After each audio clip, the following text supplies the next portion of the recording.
Hello, I'm the Wacky Musician, and today we're doing make and play paper sound tubes. Pause, because I like forget what they're called, because they're like boom whackers, but we can't call them boom whackers. We can just say they're like boom whackers, because boom whackers is trademarked and we don't want to get in trouble.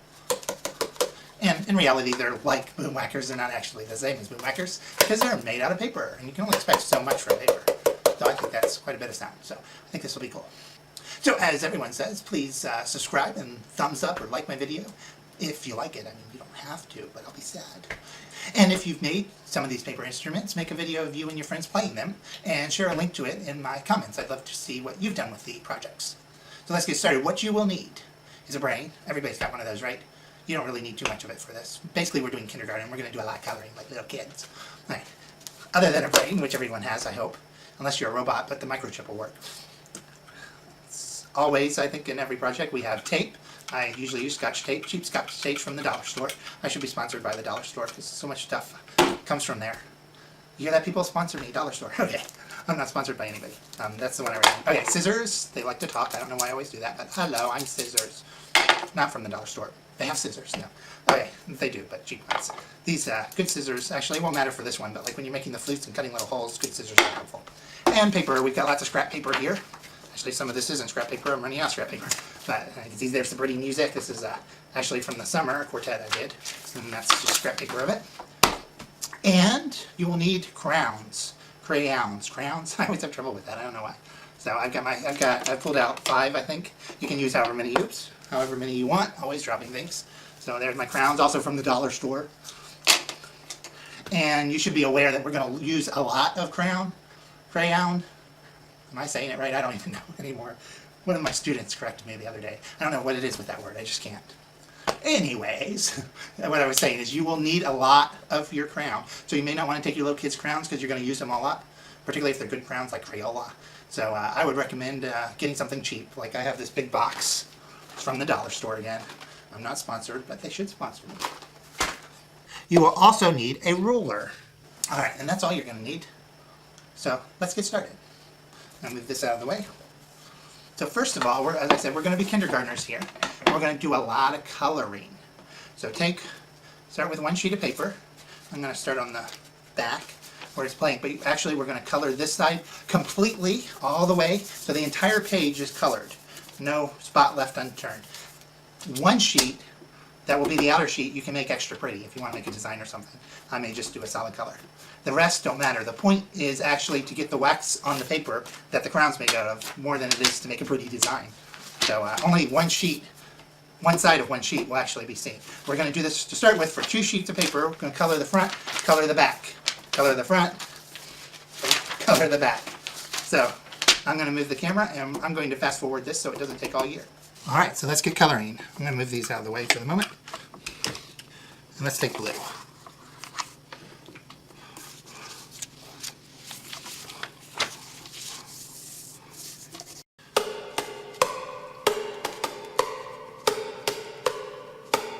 Anyways, nice pretty blue. Now flip it over, and this is scrap paper so it has stuff on it, and we're going to color this side also completely.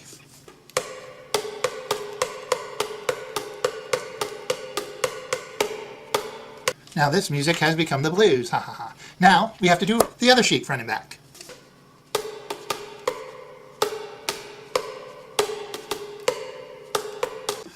Alright, now flip that one over and let's do this side. You can see now why I say you may not want to use your good crowns for this. This right here is what's left of half the blue. The blue broke in half, the other half's right here. As you can see, I've used quite a bit of it.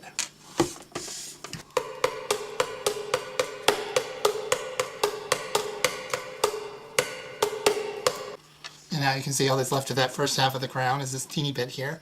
You want to see it was once that size. This is the other half of the blue. So don't use your good ones. Don't use your kids' good ones. They might get mad at you. Alright, so now we've got our first 2 sheets. I've colored mine blue.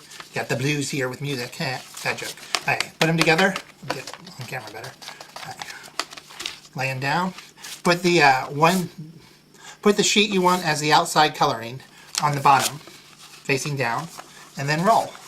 Do a lot of rolling in these videos, don't we? Now you don't want this one to be all that tight. A little pretty big roll, not too big, but a pretty big roll works best. So they'll give you an idea. There's the size of the roll there. It's about the size of the half crown that's left. Alright, I think that's a pretty good size there. Now take your tape. Oh, there it is. Take your tape, which just fell over. Say, hello tape, hello tape. Take a piece of tape, put one at the top, one at the bottom, one in the middle. And ignore the phone call. It's a junk call. And then take a piece of tape, find the inside seam. Show you what I mean right here. Is that seam on the inside where the paper connects with the paper? I had it and then it fell down. Trying to get so you can see right there. And we're going to tape over that, just don't do it this way, so that that is taped closed. So that seam is taped to the bottom. Do the same. I dropped it. Always dropping it. Alright. Always dropping things. Now on the same side, try that again. On the other side, also tape that seam down. That will help avoid any extra flappy noises when we use our tube. So we've got one part of a tube done. Makes a little sound, not as loud, I think, as this one.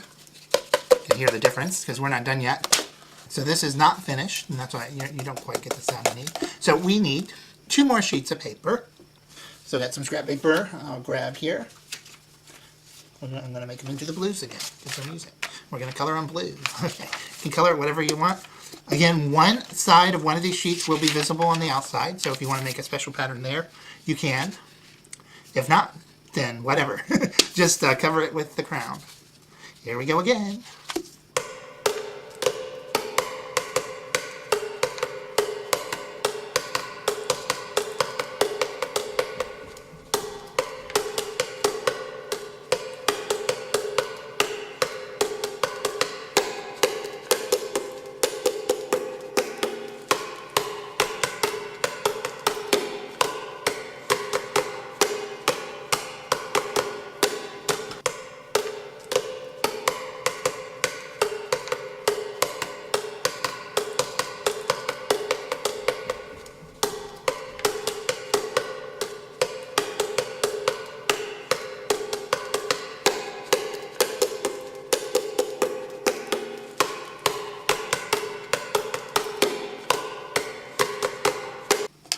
And again, flip it over. And we've got one more side of coloring to do. Fingers are turning blue from the crown there, but that'll come off easy. You can see I've almost completely destroyed the crown I started with here.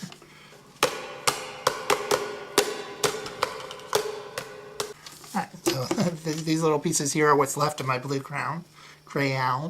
So I have trouble with that word. Alright, now we're going to put the 2 sheets of paper together. And the part you want to see to be on the outside will face down on the bottom. Now we take our previous roll, and I'm just going to leave a little bit sticking out, and we're going to roll this as tightly as we can. That's important to try and get it tightly as we can over the other tube.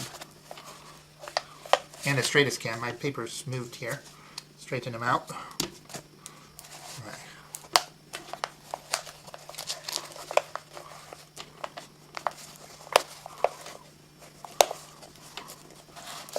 So now we've got a tube and a tube. Now, don't tape it to the other tube yet, but do tape it closed over the seam. One at the top, one at the bottom, one in the middle. On the open end of the new tube, find the seam, the inside seam there, and tape over that so it's taped shut. When I say taped shut, I mean taped against the wall. There's still a hole here. That's important. Now, I think I forgot to mention, maybe we can cut and paste and put it in. You will also need a ruler. Not a king or a queen, but just a measuring device. And mine is here somewhere. My ruler, which happens to say Levi's on it. Don't know. Probably came from my brother. He worked at Levi's at one point a long time ago. It's a little flimsy plastic ruler, but it'll work. I will give you the measurements in both centimeters and inches, because the chart I have has them in both. I think they make more sense actually in inches, but they've actually given them more in centimeters. But in centimeters, it's all decimal points, so the original measurements must have been in inches. Now we're going to pull our tube out, not all the way, but quite a bit of the way. Go ahead and line up the seams, that's good to do. And we're going to measure out 41.3 technically inches, not inches, that's huge, 41.3 centimeters, which in inches I'll tell you in just a minute. So 12 inches is 30 centimeters. I'm going to, well, actually it's a little bit more than 30 centimeters. It's what, 30.3 centimeters. But I'm going to mark out the 30 mark here. I'm looking at centimeters for some reason. I'm going to mark that 30 mark so I can tell where it is. Bring the rest of the ruler up, line it up, and my goal is to get to 41, which means I'm going to get up to 11 from there. Which, by the way, 41.3 is basically think a minute, 16 and a half inches. So if you're doing it the American way, 16 and a half inches or 41.3 centimeters. Say that the measurements actually work better in inches. Right, and once you have that, don't let it move. Get some tape. I like to start with 4. We want to connect the 2 tubes together so they won't slide. Do one on that side, one on the opposite side, then one in between those 2, and one on the opposite side in between those 2. And then to make sure it really stays, a nice long one that we're going to wrap right around the seam. It helps if we're on camera, doesn't it? Right around the seam there. I'm going to put it there because it didn't wrap so well. Make sure it's attached well. Alright, so we've got our measured out boom whacker. And if it's still not sticking, a little more tape won't hurt. So it makes some tone. But it can make more tone than that. We're not done yet. So we're going to use up a bit of tape here. Get a big long piece of tape. Decide which end you're whacking. I think tend to hold, well, yeah, it makes more sense to me to hold the larger side where the tube is on top. Some weird noises there outside. Okay, so we're going to take our tape on the very edge of the tube that's going to be whacked, in other words, hit against something, and we're going to wrap tape all the way around it. We're going to take some more tape, and we're going to do the same thing again. We're going to wrap some tape around it. We want to make it fairly stiff with tape just on the end there. Now take some tape in smaller pieces, and we want to wrap them inside and tape the layers of paper together there, like so. It's going to take several pieces to do that all the way around. That's why we get our tape at the dollar store, because we use tons of it. At least the paper is scrap paper, kind of recycling a little.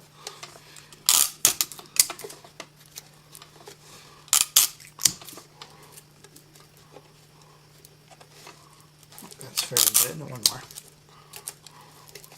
I'm going to put one more long piece around the edge of the tube. Complete. Closer to the edge. That one was kind of for the edge. Alright, now let's test it.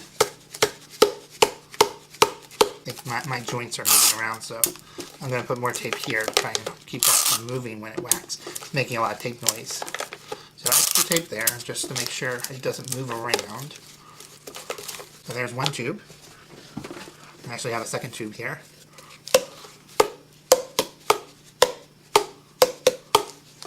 Alright, so you can see there's 2 tubes. See, they're different lengths. Really all you need to do is repeat these steps over and over with different lengths. This tube, which is shorter, is I think 12 inches, yeah. This is the foot long tube. 12 inches, where this is, what did I say, 14 and a half? Yeah. No, 16 and a half, yeah. 16 and a half on the longer tube, 14 and a half. We've got, I'm not going as far as saying what those pitches are, because they will be different depending on how wide your tube is, how it's rolled, how much tape you put in it will all affect that. So we're not even going to try to tell you what the pitches are. If you want to try to figure them out yourself once you've made them. These are the measurements. I'll probably put this in the comments, but put this up to the camera. There we go. Those are the measurements for the tubes. And you'll see they do have letters next to them. These measurements were actually from directions for making them out of plastic, making plastic tubes that are very similar to boom whackers.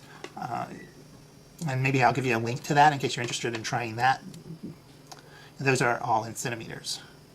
So instead of making this video last forever, I decided just to show you making one, just to show me making one, to show you how to make one, and then you can make as many as you want using the measurements for different pitches. I showed the sheet up to the screen. I will also post those measurements both in centimeters and inches in the section for info. Yeah, that's what it is, the info section. And you'll see I have 3 here. three completely different lengths. So we hear this one. This one. Now this one is, you'll notice, thinner. So its pitch does not correlate in length according to this. It should be lower. It's about the same almost. Not quite, but close.